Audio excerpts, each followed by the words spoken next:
नमस्कार दोस्तों, मैं अनुराग ओझा। कैसे हैं आप लोग? ठीक ही होंगे। प्रधानमंत्री नरेंद्र मोदी जी ने कल शपथ ले लिया।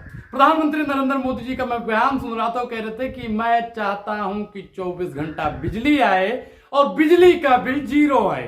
क्या प्रधानमंत्री नरेंद्र मोदी जी जान गए हैं कि अब काम नहीं करेंगे तो वोट नहीं मिलेगा? और साहब, मैं बार बार बोलता हूं कि सरकार की नीतियों की घोर निंदा करना ही असली देशभक्ति है। और मैं जानता हूं और उम्मीद भी करता हूं कि सरकार कितनी भी तानाशाह क्यों ना हो, अगर देश का लोग बोलना शुरू कर दे, देश का लोग हर जवाब का एक ही जवाब दे वोट से, तो सरकार को साहब झुकना ही पड़ेगा। अब प्रधानमंत्री नरेंद्र मोदी जी के नए कार्यकाल का, नए सरकार का तीसरे टर्म में गठन हुआ है। क्या प्रधानमंत्री नरेंद्र मोदी जी जिन जिन वादों पर चुनाव 14 में जीते थे, 19 में जीते और 24 में जीते, क्या वो उन वादों पर काम करेंगे? ये सब जानना साहब बेहद जरूरी है। और मुझे उम्मीद ही नहीं, पूरा विश्वास है कि इस बार प्रधानमंत्री नरेंद्र मोदी जी को काम करने पर मजबूर हो जाना पड़ेगा। आप जानते हैं साहब क्यों? क्योंकि जिस सरकार ने 2019 में 62 से ज्यादा यूपी में सीटें जीती, आज वो सरकार साहब आधे में सिमट गई, मतलब 50%। तो अब साहब को काम करना पड़ेगा। वो चाहे रोजगार का काम हो, या महिलाओं को सुरक्षित करने का काम हो, या पेपर लीक से मुक्ति हो। अभी आपने देखा साहब, नीट के पेपर में जिस प्रकार से धांधली हुई, साहब आप बताइए और सोचिएगा भी जरूर कि ये सरकार आखिर मौन क्यों रहती है? सरकार को आखिर सुप्त चेतना में क्यों पड़ी रहती है? सरकार को जागना होगा। सरकार को युवाओं के जितने युवाओं ने मेहनत की है उस सब का हिसाब देना होगा। देश की तबाही का हिसाब देना होगा। और मैं उम्मीद करता हूं कि सरकार कोई भी आए, कोई भी जाए, वो काम करे। अगर सरकार काम करने लगेगी तो जनता भी खुशहाल रहेगी और देश भी खुशहाल रहेगा। जैसे मैंने आपको शुरू में बताया कि प्रधानमंत्री नरेंद्र मोदी जी ने जो कहा है ना कि मेरी इच्छा है कि तीसरे टर्म में आने के बाद 24 घंटा बिजली हो, बिजली का बिल जीरो हो। अब क्या बिजली का बिल वो जीरो करेंगे, यह भी जानना बहुत जरूरी है, क्योंकि मंत्रिमंडल का साहब गठन हो गया है। मैं चाहता था, मेरी इच्छा थी कि नितिन गडकरी जी इस देश के प्रधानमंत्री बने, क्योंकि साहब मैं दो लोगों को भारतीय जनता पार्टी में पूर्ण रूप से फॉलो करता हूं। आप जानते होंगे, पंकज सिंह का पापा यानी राजनाथ सिंह जी और नितिन गडकरी जी। क्योंकि नितिन गडकरी जी की अगर बात की जाए तो सड़कों का जाल अगर उन्होंने इतना बिछा दिया है कि उन पर उंगली करने से पहले आदमी 1000 बार सोचेगा, 1000 बार सोचेगा। लेकिन उन्हीं के मंत्रिमंडल के कुछ लोग हैं जो काम नहीं करना चाहते हैं। नितिन गडकरी साहब तो कहते थे कि इतना पैसा है सरकार के पास, इतना पैसा है, इतना पैसा है, इतना पैसा है, इतना पैसा है कि जहां कहीं हम रोडों का जाल बिछा देंगे। और नितिन गडकरी साहब ने किया। क्या प्रधानमंत्री नरेंद्र मोदी जी और उनके मंत्रिमंडल के सभी लोग ये काम करेंगे? साहब, ये सबसे बड़ा एक अहम सवाल है। अगर आप इस सवाल का जवाब देना चाहते हैं तो कमेंट सेक्शन में आप अपने सवालों का जवाब दे सकते हैं। प्रधानमंत्री नरेंद्र मोदी जी का जो वादा था एम्स बनाने का, क्या आप प्रधानमंत्री नरेंद्र मोदी जी को तीसरी बार गठबंधन से जो मौका मिला है, क्या वो एम्स बनाने का काम करेंगे? करना पड़ेगा, क्योंकि जनता है साहब। इस बार अगर आपको 240 दिया है ना, तो 29 वाले चुनाव में आपको 40 सीट भी नहीं देगी अगर आप काम नहीं करेंगे तो। क्या प्रधानमंत्री नरेंद्र मोदी जी ने जो कहा था कि युवाओं को 2 करोड़ रोजगार मिलेगा, क्या सरकार 2 करोड़ रोजगार दे पाएगी?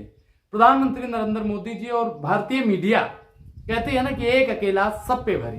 अरे साहब, 38 दल का संगठन है, गठबंधन है, और आप कहते हैं एक अकेला सब पे भारी। जब साहब इतिहास इस देश का लिखा जाएगा, इस देश का जब इतिहास लिखा जाएगा तो मीडिया का सर शर्म से झुक जाएगा। क्योंकि इस देश में अगर मीडिया स्वतंत्र होती, मीडिया किसी की कठपुतली नहीं होती, तो आज हमारा देश भाजपा मुक्त हो जाता। मुझे साहब कोई दिक्कत नहीं है, भाजपा की सरकार आई है, आनी चाहिए, लेकिन भाजपा की सरकार को काम भी करना चाहिए। अगर जो बबल फेंक रहे थे ना 400 पार, 400 पार, 400 पार, 400 पार, 400 पार, अगर मीडिया एक बार कह देती ना, मैं कह रहा हूं सिर्फ एक हफ्ता चला देती कि इस बार कांटे की टक्कर है, इस बार लड़ाई बहुत ही जबरदस्त है, तो भाजपा की साहब 100 सीट आना मुश्किल हो जाता है। लेकिन मीडिया ने बढ़ चढ़ कर उनका सहयोग किया। अब मुझे मीडिया पर तो साहब उतना भरोसा है नहीं, लेकिन उम्मीद करता हूं कि जितना मीडिया की आलोचना इस देश की जनता ने किया, हमने किया, या हमारी पूरे जितने भी इन्फ्लुएंसर साथी हैं उन्होंने किया, तो क्या आप जितने भी मीडिया के बंधु हैं, वो चाहे बड़की मीडिया के हों या छोटकी मीडिया के हों, मेन स्ट्रीम मीडिया सबसे ज्यादा कसूरवार है साहब। तो क्या वो लोग सत्ता पक्ष से सवाल पूछेंगे? अगर वो लोग सत्ता पक्ष से सवाल पूछ लेंगे तो उम्मीद है साहब कि 1 साल के अंदर प्रधानमंत्री नरेंद्र मोदी को उन तमाम सवालों का जवाब देना होगा, क्योंकि अगर प्रधानमंत्री नरेंद्र मोदी जी जवाब नहीं देंगे तो जनता उन्हें चुनेगी नहीं। साहब अब विधानसभा का चुनाव आ रहा है, चाहे वो बिहार का हो या महाराष्ट्र का हो या दिल्ली का हो, आप लोग अपना वोट उसमें भी कीजिए। लेकिन अभी तो साहब प्रधानमंत्री पद की शपथ हुई है, उनके कार्यकाल का पूरा ब्यौरा भी मैं आपको बताऊंगा, कौन किस मंत्री पद पर जाए है, क्या है, पूरा डिटेल एक बताऊंगा, कौन क्या कर सकता है, कौन कितने पानी में है, क्या चंद्रबाबू नायडू बदलेंगे, क्या नीतीश कुमार अपनी बैसाखी को लेकर अलग होंगे। मैं आपको साहब बता दूं, जो 400 पार वाले साहब थे ना, अब वो विकलांग हो चुके हैं। अब उनको बैसाखी की जरूरत पड़ गई है। एक बैसाखी चंद्रबाबू नायडू की है, एक बैसाखी नीतीश कुमार की है। अगर एक बैसाखी हटी ना तो साहब डैमेज हो जाएंगे। साहब देखना और जानना यह बहुत जरूरी है कि क्या यह बैसाखी टूटेगी, क्या एनडीए का गठबंधन सरकार चलाने में सहज और मतलब सही रूप से संगठन को अपने चला पाएगा, क्या चंद्रबाबू नायडू 5 साल तक मोदी जी के साथ अपनी बैसाखी लेकर चलेंगे, क्या नीतीश कुमार मोदी जी के साथ में रहेंगे। साहब आपके मन में बहुत सवाल हो और इन सब सवालों का एक ही जवाब है कि नीतीश चाचा तो सबके हैं।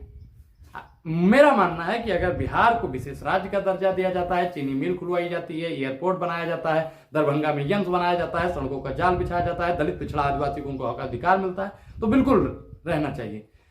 अगर आंध्र प्रदेश में देखा जाए तो आंध्र प्रदेश में अगर चंद्रबाबू नायडू के मुताबिक सारा काम होता है तो उनको उनके साथ रहना चाहिए। पूरी बातचीत पर आपकी क्या प्रतिक्रिया, अपनी प्रतिक्रिया साहब जरूर दें। और अभी तक आपने हमारे चैनल को ज्वाइन नहीं किया है तो ज्वाइन करना भी बेहद जरूरी है, सब्सक्राइब करना बहुत जरूरी है, लाइक करना बहुत जरूरी है, कमेंट करना भी बहुत जरूरी है और वीडियो को शेयर करना भी उतना ही जरूरी है। हंसते रहिए, मुस्कुराते रहिए और देखते रहिए। जय हिंद, जय भारत।